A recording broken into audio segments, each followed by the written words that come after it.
السلام عليكم متابعينا الأعزاء. اليوم عندنا كيا سيليتوز موديل 23 بيها مشكلة بالحماوة. السيارة تمشي طبيعي، حماوة ترتفع عندنا شلون جايته صايد؟ معدل. إذا تزداد السرعة تزداد درجة الحرارة، يرفع الجيج يوصل إلى الماكسيموم.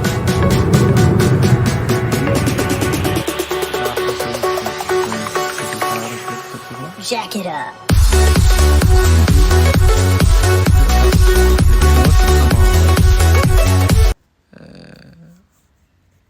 قافل، أي بمعنى ما يشتغل، ساد وظال مسدود، مؤدي لدرجة حرارة عالية بالمحرك.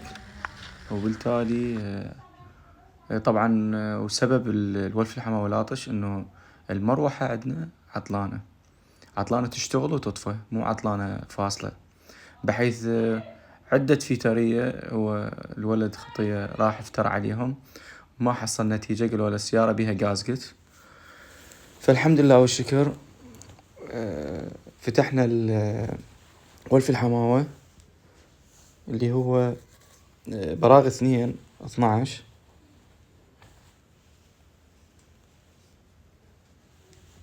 بالبداية تفتح المروحة حتى يصير عندك مجال.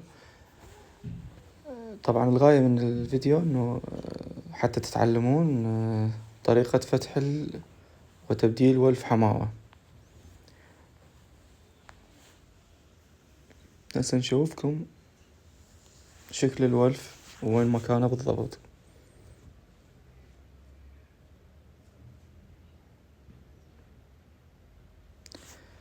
تابع للنهاية وراح تشوف النتيجة.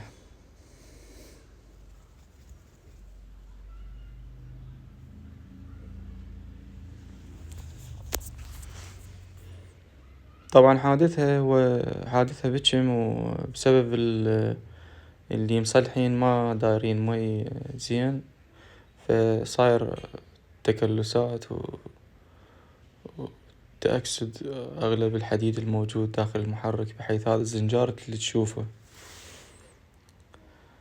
وهذا ولف الحماوة. اجرينا فحص درجة حرارة 90 درجة سيليزية أو أعلى من 90 درجة سيليزية، وهذه قدامكم ما يتحرك ولا يفتح. هذا دليل على أنه المحرك ترتفع درجة حرارته وما يغير شيء. نجي هنا نشد. بعد ما شدينا هنا المكان ضيق حيل، فما نقدر نستخدم بلايس للقفيص. فأكو طريقة جدا سهلة وحلوة راح تشوفوها وطبقوها، جدا مفيدة. قفيص شناطة 2، تضغط القفيص ويبقى ضاغط بحيث تشكلها بسهولة. بعد ما تشكلها بالكتر بس تفلت الشناطات. طريقة جدا حلوة وسهلة بالنسبة للقفيص، المكانات اللي ما يلاح بيها بلايس وتتأذى تتجرح ايدك وماكو نتيجة. فالأفضل تسوي هاي الشناطات وتضغطه.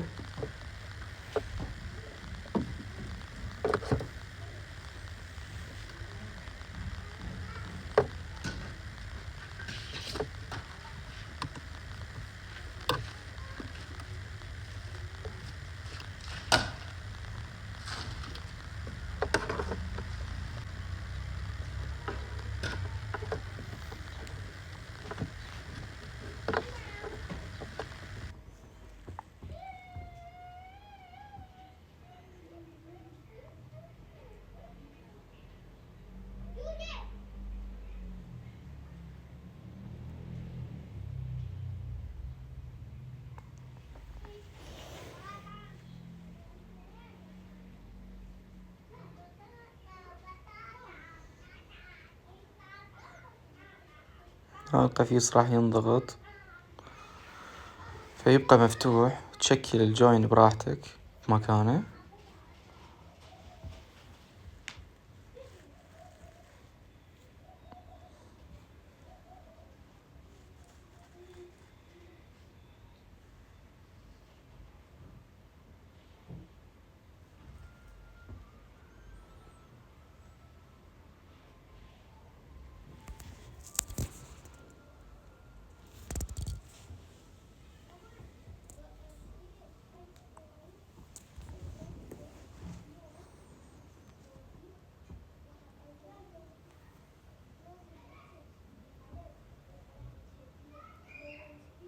تجي تشكله براحتك بقى بدون ما تستخدم بلايس أو تأذي يديك أو تزلقهن. شغلة جدا بسيطة وممتعة. نجي هنا المروحة هاي عندنا بها حركة كلش قوية، يعني الموتور قايم. تم استبدال المروحة بمروحة جديدة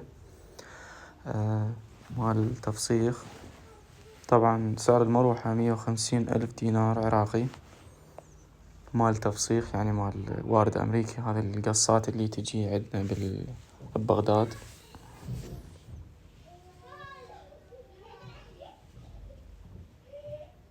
بالمناسبة أغراضها موجودة عند محمد بدالة، شركة البدالة اللي موجودة بالطالبية.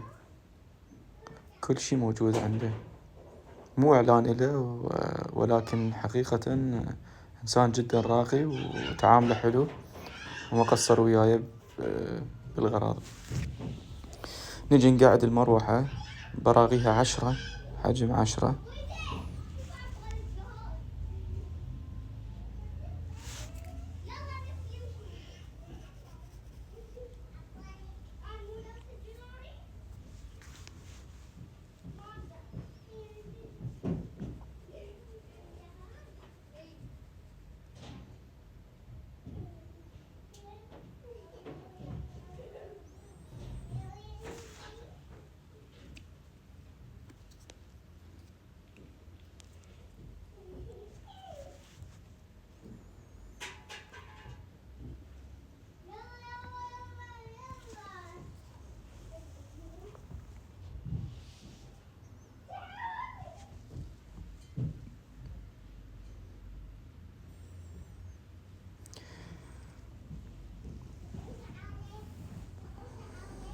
جينا نشد البراغي، نرجع نشد القفل مال البنيد. 3 براغي 10، حجم 10. نجي نشكل الفيشة، الفيشة مال عقل المروحة.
نجي نشكل الفيشة مال عقل المروحة.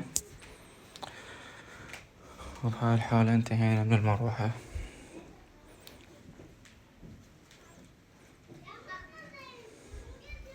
هاي حجم 10 البراغي.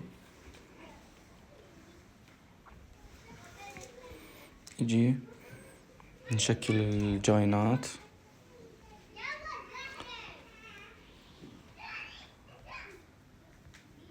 طبعا يفضل تقرز مكان الجوين حتى من تشكل الجوين وتشكل القفيص حتى يكبس وما يصير بيه نضوح ماي. نشكل السوندة مال الراجع، هذا البوري بالمكانات مالته حتى يكبس. نجي نشد الشوتة، القاعدة مال الشوتة 3 براغي 10 تنشد. نشيك فلتر الهواء، فلتر الهواء ما فيه شي، نظيف.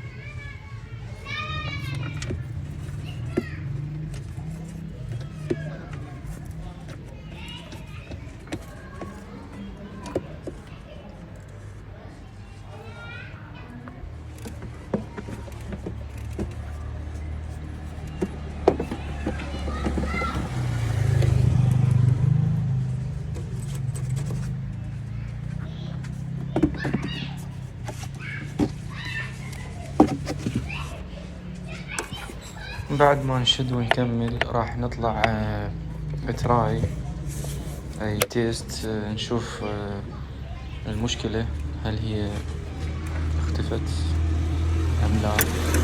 إن شاء الله راح تختفي، لأن ولف الحماوة كان لاطش والمروحة كانت ساعة تشتغل وساعة لا تشتغل، فإن شاء الله تكون النتيجة حلوة.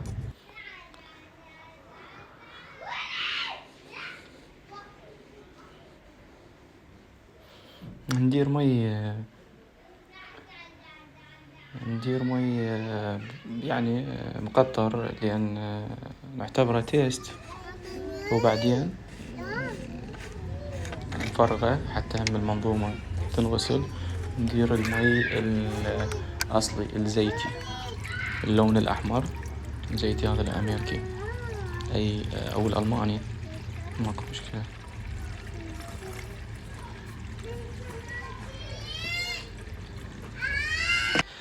هسه طلع شغلنا السيارة، وإن شاء الله نطلع تيست ونشوف حمامتها. السهلة سريع محمد القاسم. الحماوة جدا طبيعية، طبعا درجة حرارة الجو عالية، ولكن درجة حرارة السيارة ثابتة جو النص. الحمد لله النتيجة حلوة والحماوة طبيعية. لا تنسوا الاشتراك بالقناة حتى تعم الفائدة، وتفعيل الجرس ليوصلكم كل ما هو جديد، والإعجاب بالصفحة، وشكرا جزيلا. وراح أترك لكم رقم الهاتف لأي مساعدة أو استفسار، أنا حاضر إن شاء الله.